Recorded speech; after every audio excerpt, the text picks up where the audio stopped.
Hi, I'm Joe Lazoo, and just because they wrote in their history books that it was Lincoln who freed the slaves, we're here to tell you that is not the case. Lincoln did not free black people from slavery, no matter how many books they write saying the same thing. Here are some of the facts.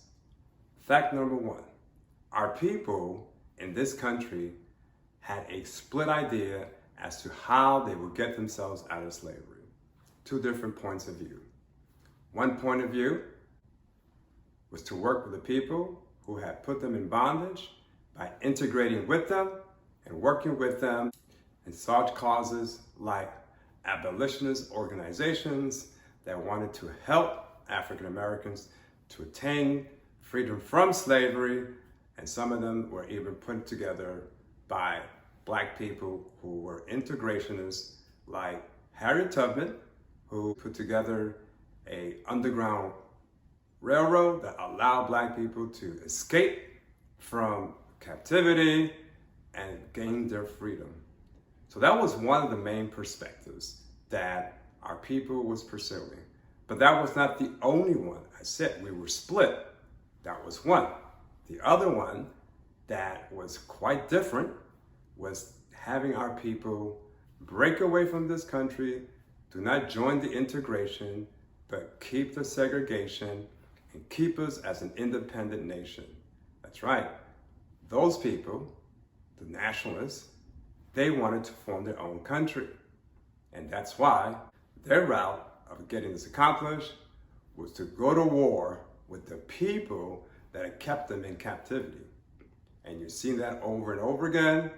Such names that are probably most familiar are people like Nat Turner, Denmark Vesey, Gabriel Prosser, people like that that build militias to form a separate country from America.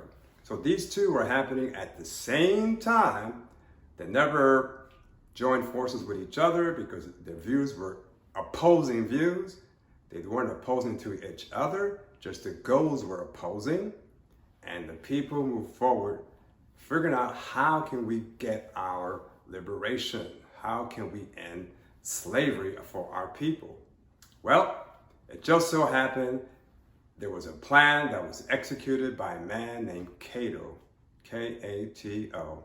And that's the name you want to remember, because that's the name that really liberated our people from slavery, a man by the name of Cato.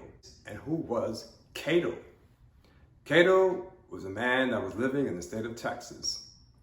And he, like many people like him, throughout the ages, wanted to have our own country, and they were willing to fight to get it done. So Cato came up with a plan of how we're going to accomplish this independence, to abolish slavery for ourselves.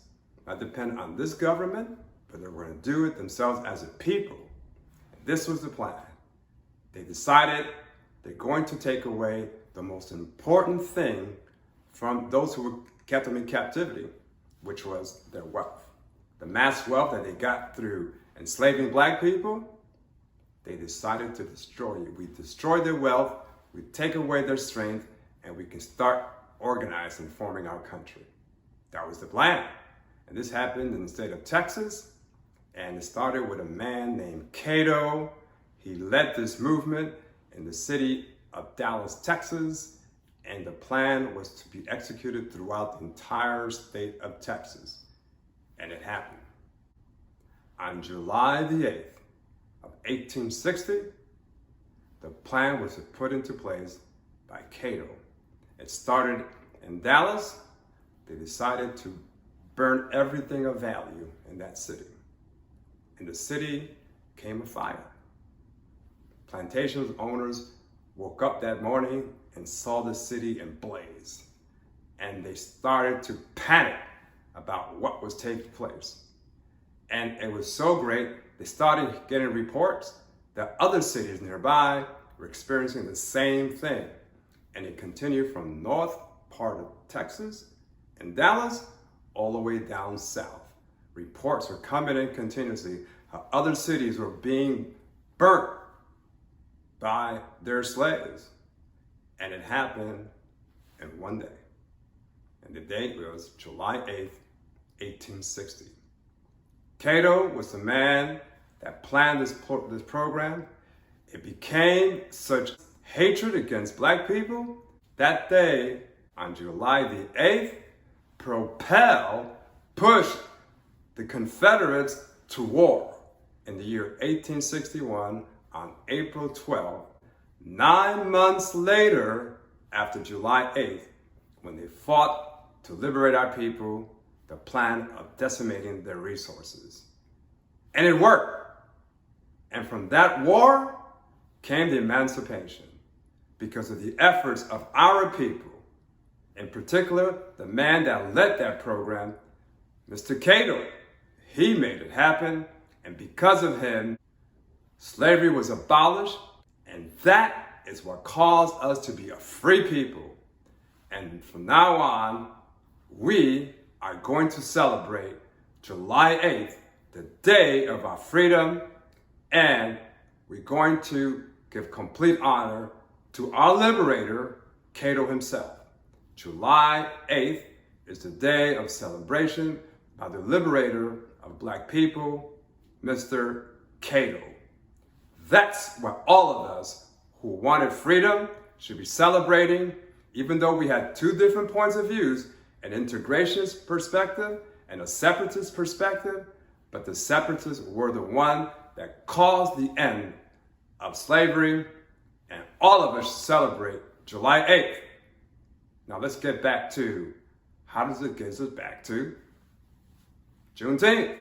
Well, it's quite clear that after the emancipation was proclaimed, the state of Texas, the state that actually launched the abolishment of slavery because of the efforts of Mr. Cato, now became a target to keep the oppression on as long as they could.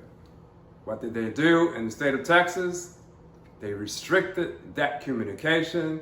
They restricted the Union from getting to their state as long as they can, to show them that even though you have been emancipated, we're going to still hold you against your will. And it remained a secret to our people. That was a retaliation against what Cato accomplished. Because of his efforts, we were liberated. We were no longer slaves.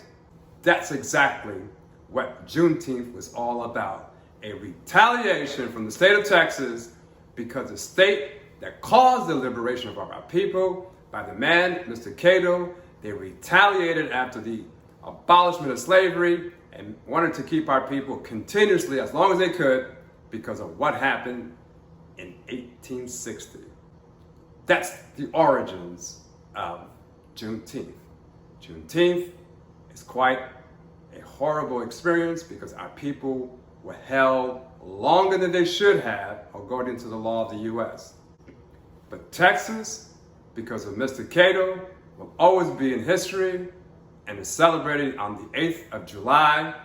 That's the time to celebrate. That's the time to rejoice because we did this. We freed ourselves. They never wanted to, and they refused to do it. Remember, we freed ourselves. The man to give credit is Mr. Cato in 1860, July 8th.